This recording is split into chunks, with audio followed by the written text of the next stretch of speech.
Hello दोस्तों, स्वागत है आपका हमारे यूट्यूब चैनल पर। दोस्तों, आज के इस वीडियो में हम बात करेंगे कि छत की तराई कैसे करनी चाहिए। यानी कि अगर आपने स्लैब की कास्टिंग कर दी है तो फिर उस जो स्लैब है उस पर क्यूरिंग प्रोसेस को कैसे एग्जीक्यूट करना है, अच्छी तरीके से तराई करने का क्या सही तरीका है, आज के इस वीडियो में हम देखेंगे प्रैक्टिकल तरीके से। और छत ढलाई के अगले दिन आपको क्या चीज़ करनी चाहिए साइट पर जाने के बाद। तो दोस्तों, आज के इस वीडियो में हम दो टॉपिक कवर करने वाले हैं। एक, छत ढलाई के अगले दिन, अगर मान लीजिए आपने आज स्लैब की कास्टिंग कर दी तो अगले दिन आपका क्या रिस्पॉन्सिबिलिटी बनती है कंस्ट्रक्शन साइट पर जाने के लिए, कि आप जाएंगे वहाँ पर तो आपको क्या चीज़ें करनी होती हैं। दूसरा, छत की जो तराई है, जो क्यूरिंग प्रोसेस है, उसको कैसे करना है। तो आज के इस वीडियो में हम इन दोनों टॉपिक को कवर करेंगे। दोस्तों, वीडियो में आगे बढ़ने से पहले आप सबसे एक छोटी सी रिक्वेस्ट है कि प्लीज़ वीडियो को लाइक कर दें, और अगर चैनल पर नए हैं, कंस्ट्रक्शन से रिलेटेड ऐसे ही इन्फॉर्मेटिव वीडियोज़ इन फ्यूचर देखना चाहते हैं तो प्लीज़ चैनल को सब्सक्राइब करके बेल नोटिफिकेशन को ऑल पर प्रेस कर दीजिए। चलिए दोस्तों, वीडियो को शुरू करते हैं। सबसे पहला हमारा ये है कि अगर आज आपने छत की ढलाई कर दी तो अगले दिन आपको जब छत पर जाना है तो पहले तरीके, जब आप अगले दिन आप साइट पर जा रहे हैं तो पहले तो आपको सबसे पहला जो आपका रिस्पॉन्सिबिलिटी वो है कि आप शटरिंग वर्क को प्रॉपर तरीके से चेक करें। होता ये है कि मान लीजिए आप जब छत की ढलाई करा रहे हैं तो उस समय जो आपकी शटरिंग लगी होती है उस पर उतना लोड नहीं रहता है, लेकिन जब स्लैब की कास्टिंग हो जाती है तो जो स्लैब का लोड होता है वो शटरिंग पर आता है। छत की ढलाई करते समय आप इतने बिजी रहते हैं कि आप इन सारी चीज़ों को नोट नहीं कर पाते हैं। इसीलिए आपको अगले दिन जाकर इसको अच्छी तरीके से नोटिस करना है कि कहीं आपके शटरिंग का कोई जो है बैम्बू जो आपने नीचे से वर्टिकल सपोर्ट लगाया है वो कहीं डिसबैलेंस तो नहीं हो गया है। आपने जो स्लैब के लिए अपने शटरिंग प्लाई या फिर आपने एमएस प्लाई यूज़ करी है, लकड़ी की प्लाई जो आपने यूज़ करी है वो कहीं बैंड तो नहीं हो गई। कहीं आपने शटरिंग का जो वर्टिकल सपोर्ट लगाया उसके नीचे अगर आपने ब्रिक रखा है तो कहीं ब्रिक नीचे दब तो नहीं गया। आपने मिट्टी के ऊपर सपोर्ट दिया था तो कहीं मिट्टी बैठ तो नहीं गई, बैम्बू अंदर की तरफ तो नहीं चला गया। यानी कि कहीं भी आपका शटरिंग वर्क डिस्टर्ब तो नहीं हुआ है। तो आपकी पहली रिस्पॉन्सिबिलिटी तो ये बनती है कि जब आप साइट पर जाएं स्लैब की कास्टिंग के अगले दिन तो आप अपने शटरिंग वर्क को अच्छी तरीके से चेक करें, क्योंकि अगर थोड़ी बहुत रिपेयर बाकी रहती है तो वो उस समय तक हो सकती है, क्योंकि अभी जो है आपका कंक्रीट सेट नहीं हुआ है और उसमें थोड़ी सी फ्लेक्सिबिलिटी रहती है कि आप उसको कर सकते हैं।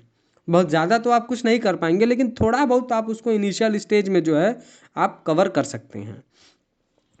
अब जो आपका अगला स्टेज ये है कि क्यूरिंग प्रोसेस को आपको स्टार्ट करना है।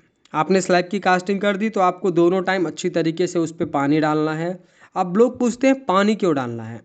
जब आप समझें कि जब आपका जो सीमेंट है जब वो कंक्रीट बनता है, जब वो गिट्टी बालू और पानी सीमेंट का जब मिक्स होता है और जब कंक्रीट बनता है तो जो हमारा सीमेंट है उसको नमी चाहिए अपने बॉन्ड को बनाने के लिए। और जब आप स्लैब की कास्टिंग कर देते हैं तो स्लैब की कास्टिंग करने के बाद जब वो स्लैब सूखने लगता है तो उसमें पानी की कमी आती है।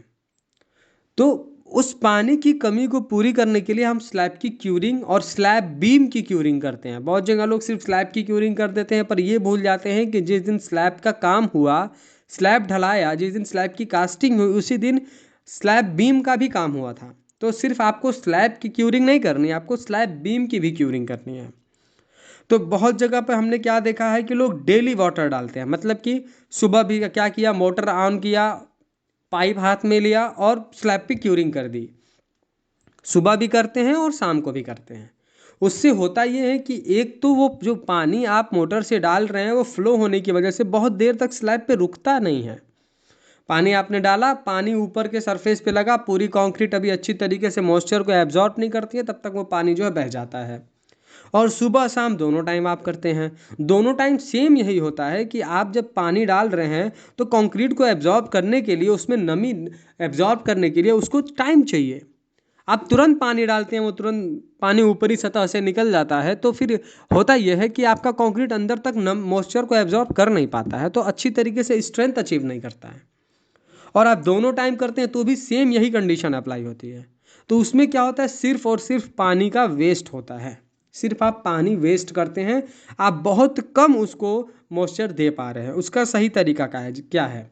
जैसे कि आप वीडियो में देख रहे हैं कि यहाँ पर स्लैब की कास्टिंग करने के बाद अगले दिन आपको स्लैब पर आना है। आपको 1:10, 1:9, 1:8 रेशियो का आपको मोटार बनाना है। एक बैग सीमेंट का लीजिए तो 8 बैग, 9 बैग या 10 बैग आप सैंड का लीजिए। आपको हल्के स्ट्रेंथ का मोटार बनाना है और जिस तरह इस वीडियो में आपको दिखाया गया, थोड़े थोड़े दूर पर छोटी छोटी क्यारियाँ बनवानी हैं, यानी बाउंड्रीज बनानी है और उस बाउंड्रीज में पानी को फिल कर देना है।